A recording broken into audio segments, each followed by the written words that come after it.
All right, so what's going on, everybody? Welcome back to the channel, man. It's your boy.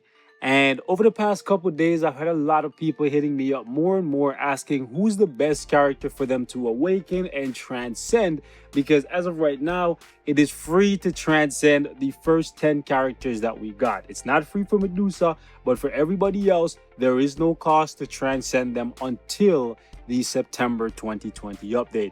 It is also free to upgrade your gears from 20 to 25. All you have to do is go to the material shop and purchase the token that you need, right? So I personally recommend that you get as many of these characters to level 70 as possible so you can max out their gears, because after the September update, right, which is in less than a month from now, they're going to go back to costing you tier 3 materials, right? So like, let's say go for here Jubilee, right? So the mutants is gonna go back to costing you, like, that's Mystique, by the way. It's gonna go back to costing you feathers, essence of dimension, and titan component packs. And for the other characters that are not mutants, it's gonna go back to costing you black antimatter, essence of dimension, and titan component packs. Just keep that in mind. So even if you do not care for any of these characters as of right now, later on you may care about them. Later on, they may get a uniform or something, right? And you may want to further invest in them. So it's better to basically future-proof your roster and get them to level 70 now. Get them to 70, get their gears to 25, and even if you don't transcend them, right, because you cannot level up their awaken skill, which is what is required to transcend, you do need to level up the awaken skill and at least unlock the awaken skill, right? But you do not need to unlock the awakened skill to get their gears to 25. So at least get that part out of the way, okay?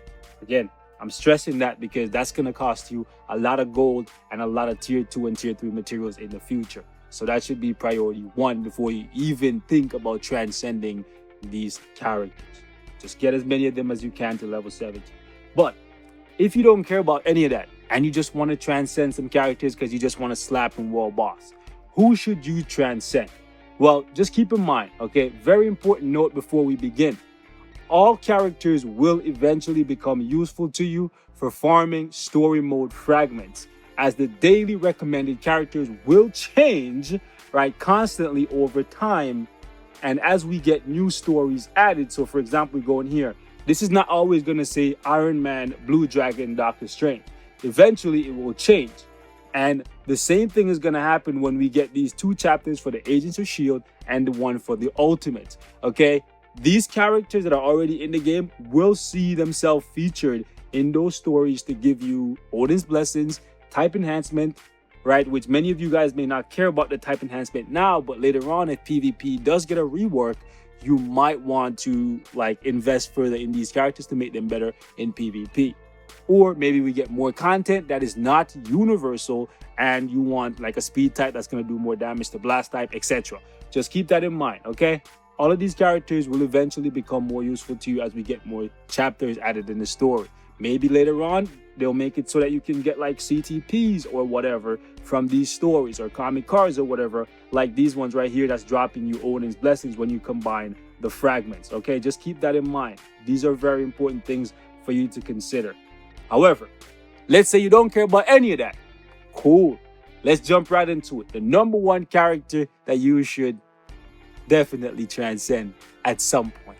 And I say at some point because she is not free to transcend and she's not free to upgrade the gears for. Let me say this though. Additionally, this is my list and how I ranked my characters and why I invested in them. I am not seeking anyone's approval for this list. As such, you are free to disagree with how I rank these characters. However, this is the most aggressive I've been in a while when it comes to ranking up characters. I've transcended 6 characters already in the past week, and I will transcend the remaining characters by the end of the month, and I still have to build 2 tier 3s. So it's a very expensive month for me in Future Fight, but it's fine, because I'm basically future-proofing my roster, so I have no problem with it because I see myself playing Future Fight for a good little while. It's still fun, and they're making good moves, so I did tell you guys I was going to support this. Moving on, okay? Now we got that out the way. Who should you transcend if you're just looking for the best bang for your buck? Because there are 5 categories that I looked into when I was like building these characters for the most part, right? Their leaderships and passives, their usage, example, PvE, PvP, where am I going to use them? Their abilities, what they offer, CTPs, how many of what do I have? And will they be playable without like a CTP if I don't have it? And most importantly, the cost. Crystals, cash, or something else, right? So let's talk about it. Number 1 character for me is Medusa.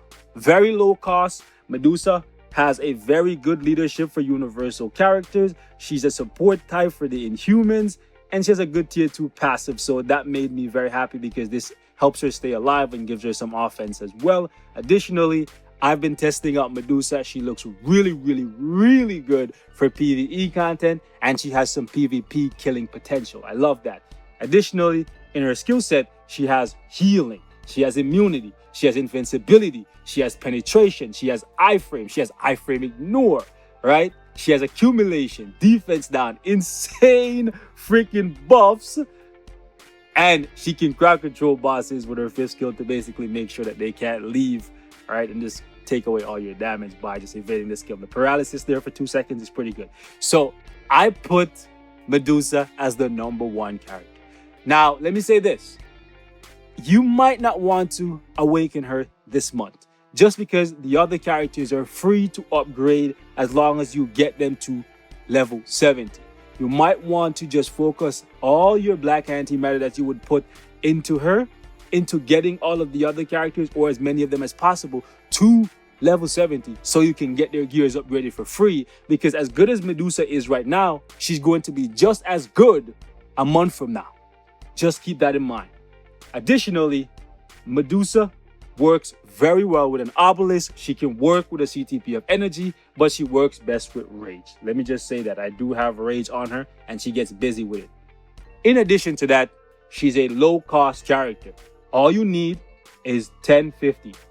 1050 crystals, you buy the uniform and you have a top tier character, and the more you invest in her, the more of a return you're going to get. Okay? She's also free to play friendly because all you need is a bio selector from Shadowland and you're good to go. Moving on, number 2 on this list, probably going to be number 1 for many of you guys, and that's completely fine. But I put her in the number 2 spot. She doesn't require a uniform, but it's Mystique. Formerly number 1. She's actually free to upgrade, so you should definitely upgrade her. Probably before Medusa if you didn't have her at level 70 before. Get her to 70, get her gears done, transcend her for free. Okay, she's really freaking good. She has a self-buffing leadership. She has a really good 4-star passive. She has one of the best 2-way tier 2 passives in the game, which will be useful forever for PvE and PvP content. So I absolutely love that. Additionally, her abilities are actually insane. She has really good buffs on her 3rd, 4th, and 5th skill. She has invincibility. She has iframe, high damage, accumulation, crowd control via her confusion, which is really good for getting you out of like tight situations. And the main reason why I didn't put Mystique at number 1, by the way, to get the most out of Mystique, you want a rage on her, but she can work with energy. But the main reason why I didn't put Mystique at number 1, some of you guys may like disagree with me, but Mystique doesn't have a heal. So when you get into those really tight, high pressure situations in World Boss, there's no bounce back capability for Mystique unless you're running like Anti-Venom as a striker, right? There's no way for her to heal herself. Now you can say just get good, GG bro, just get good, just don't take hits. But you know how World Boss works, you know how PvE content. Now shit happens, okay? You have an off day, shit happens. If you're me, every day is an off day. Shit happens, right? So you like to have characters that have healing in their kit.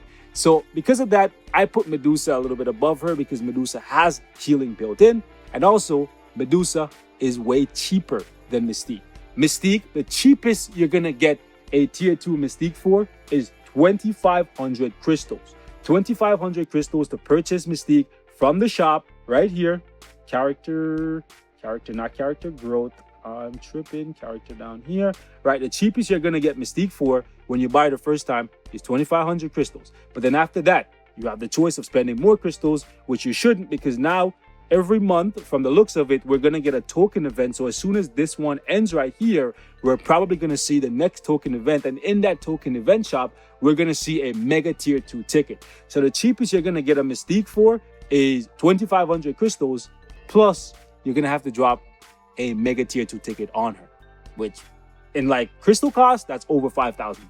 Whereas with Medusa, you only need to spend 1,000 crystals. So because of that, I put her at number 1 and I put her at number 2.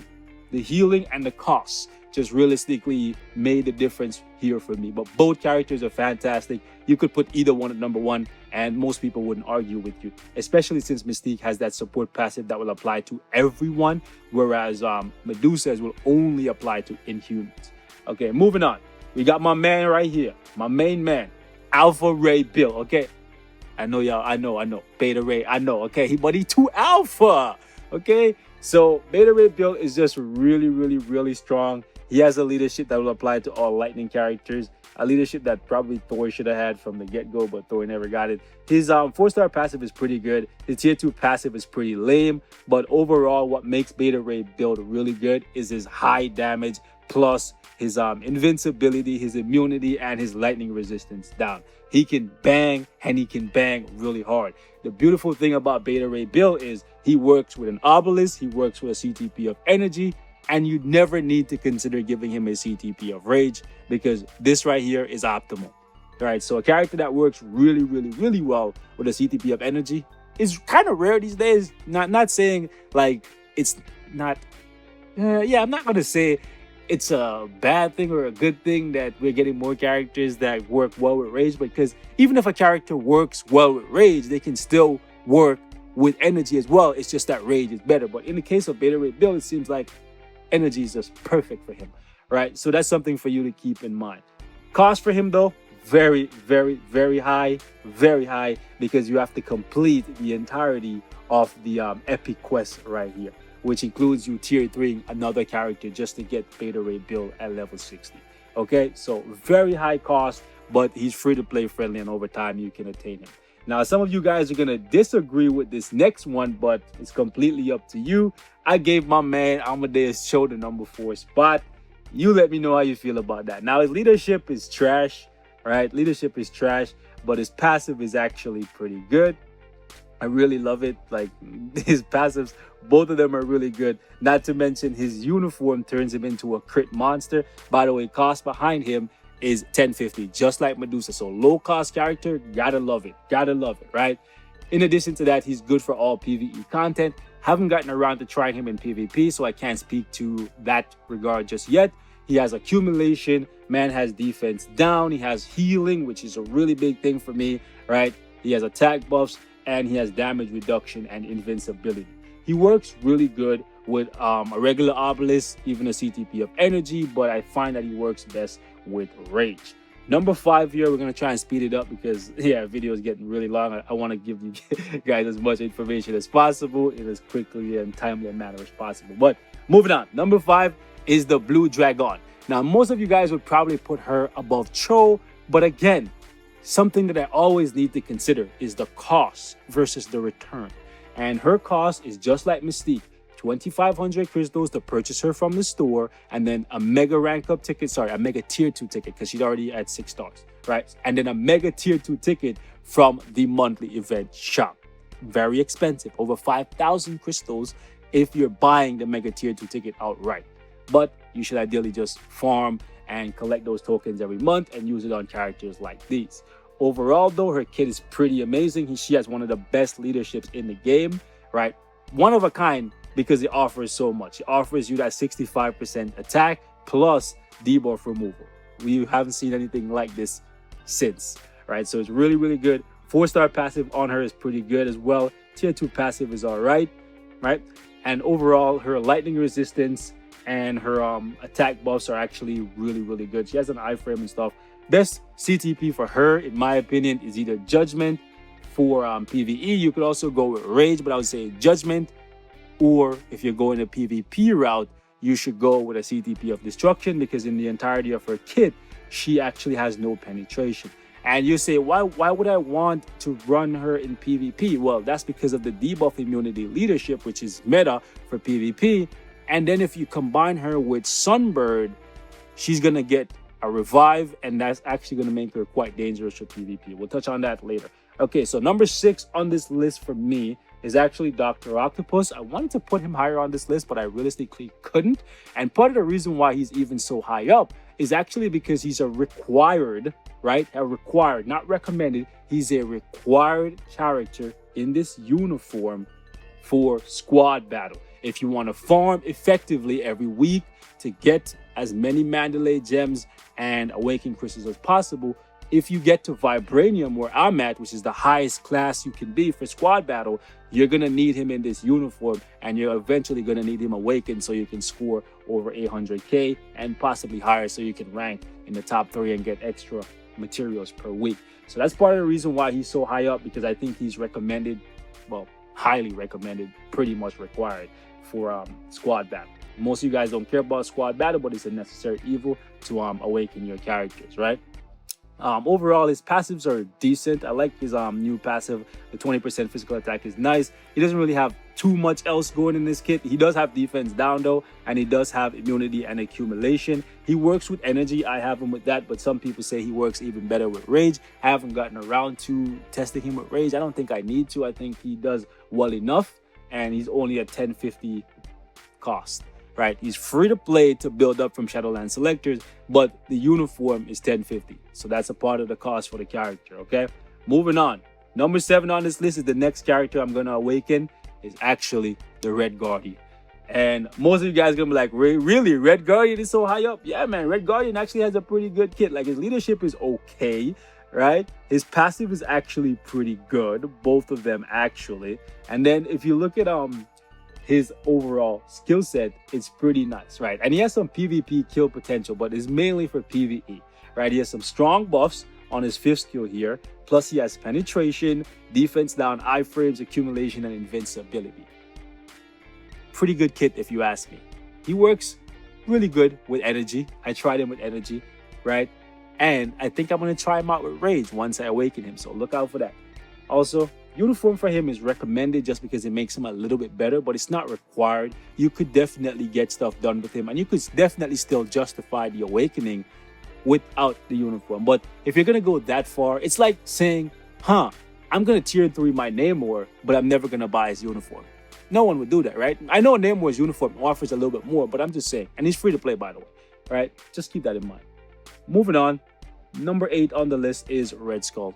It's unfortunate that he's so far down this list, but the reason for that is because he's dual typing in terms of the damage that he does, right? His 4th skill and his 6th skill does the most amount of damage, but you're gonna notice that one does physical and one does energy, which is not good, because in World Boss and World Boss Ultimate, all of the bosses are either really heavy on energy defense or really heavy on physical defense. They usually don't have both. One is higher than the other, but that means that basically one of his 2 really high-powered skills are doing suboptimal damage pretty much every time you use it. So because of that, he really struggles to do high-level content, right? But overall, his tier 2 passive is really good, so he could see some PvP play if we get a PvP rework. He has some strong attack buffs. He has immunity. He has healing, which I always love. Defense down and invincibility. He does seem to work really well with energy. I tried it out, and I want to give him a run with rage. 1050 uniform, definitely required, okay? Definitely. Without it, he is pure garbage. Moving on, number 9 on the list is actually my girl Shadow Shell, right? The reason why she's already transcended is because of the story, but she's pretty good. By the way, she is no longer in the Shield Academy. Unfortunately, I don't know why they took her out. That's a big bummer. But from what I heard from people who are still doing the Shield Academy, she's no longer in there for free. But you can still get her from Shadowland selectors. Overall, she has a trash leadership. Her passive is pretty strong. It buffs the warriors off the sky, so that's pretty good. She's more of a support character for Blue Dragon, and when you put them together, Blue Dragon and Shadow Shield, that is, alongside Sunbird, you have a pretty dangerous PvP team because you essentially have 6 lives, right? And that's, hold up, Why did I press that? I meant to press the back button. Anyways, let me get out of here. So what I'm talking about is this team right here, right? Did I set up the team? No, I did not. Okay, whatever. So when you put her, Sunbird, and Blue Dragon together, it's pretty nutty because this guy's 4-star passive is gonna just revive them both, and now you have 6 lives. So it's even more dangerous than going up against Jean Grey and Silver Surfer, because you have to kill the characters 6 times and they have their awaken skill, so they can try and one-shot you if you give them all CTPs of destruction. It's pretty insane for like conquest and stuff. So yeah, keep that in mind. Plus her passive giving them extra defense is actually pretty insane. She has accumulation, immunity, and iframes, but overall I think her role is just to support the Warriors of the Sky. So that's why she's so low down, and that's why this guy is even lower down. He's number 10 on this list, and literally his entire value is his 4-star passive, just reviving the Warriors of the Sky. Not saying he's unplayable without it. I'm just saying that you have better characters than him, and if you took away this 4-star passive from him, he would not be worth like a buy or sub. By the way, he's cash only right now. Okay, maybe he'll be free again one day. We got 10 bios for him when he first came in, but I think if he ever comes back, it's with a uniform, which is telling me that it's probably going to be for dollars. Okay, anyways, he has invincibility, fire resistance down, healing, paralysis, and all that good stuff. But overall, man, he's number 10 on this list, so you should focus on the first 5. That's all I'm saying. Right, I'm probably going to try and update this list like every month or so, just so that you guys know which characters you should ideally transcend and which ones you shouldn't. Right, anyways, last one on this list is the one that offers the least. He offers literally nothing to the Warriors of the Sky. He's the muscle, but Blue Dragon is more of the muscle than he is. Like, he's big, yeah, but realistically, the best thing about this guy is like his healing and the fact that he looks really cool. I'm so disappointed in him because he was the character that I was looking forward to the most from the Warriors of the Sky. He just basically speaks to my soul. He looks like a freaking Earthbender from Avatar: The Last Airbender, and I thought he would just rock shit, man. I thought he would just be stellar, but he's just really not. So if there was one character I wasn't going to awaken this month, even if it's free, it would be him. Like, I would definitely, and I am going to awaken Red Guardian over him. And if I don't have enough materials at the end of the month, so be it. I'm saying I can skip over him and I'm not really missing anything, because she's offering her 4-star passive to the Warriors. He's offering his 4-star passive to the Warriors. Blue Dragon is offering her leadership to the Warriors. And then we have War Tiger, who's just out here. You know what I'm saying? Like, the best thing he has in his kit is his healing, and he has immunity, but his damage is so low. It's just crazy. Right, you can play him with a CTP of energy if you want. I tried him with it, but you probably shouldn't unless you're a whale like me.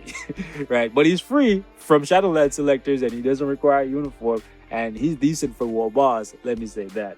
But anyways, man, we're gonna wrap it up right here. Apologies for the long video. Hopefully this gives you guys the information that you required or you were after. Right, ideally I would say focus on the first 5 characters if you were gonna take anything away from this list. I think those characters are the best ones. Actually, maybe the first 6, because Dr. Octopus might be a little bit more valuable than Blue Dragon, just because he's ABX viable, right? Especially if you don't have Mystique. But if you're going down the list, you will have Mystique. But Dr. Octopus is pretty much required for squad battle because of the let me show you guys. I still need to do my actual runs for squad battle this week. I literally just do it on auto with my teams, and then I go in at the end of the week just before the reset, and then do my real runs, right? Just so I can pass everybody. So anyways, you can see I didn't even clear this with a real team. But yeah, right here, speed, supervillain, human. He's literally the only option. Him and Zemo, and like, you don't want to buy Zemo, bro, right? It's better to just buy the uniform for him. So that's kind of the reason why he's recommended, right? And that uniform is a must. So anyways, man, we're gonna wrap it up right here. Thank you guys so much for watching. Leave me your thoughts in the comments. Any future videos you want to see, hit me in the comments or hit me on Discord. I'll get back to you as soon as I can. Might not be timely, but I'll do try. Catch you guys. Peace.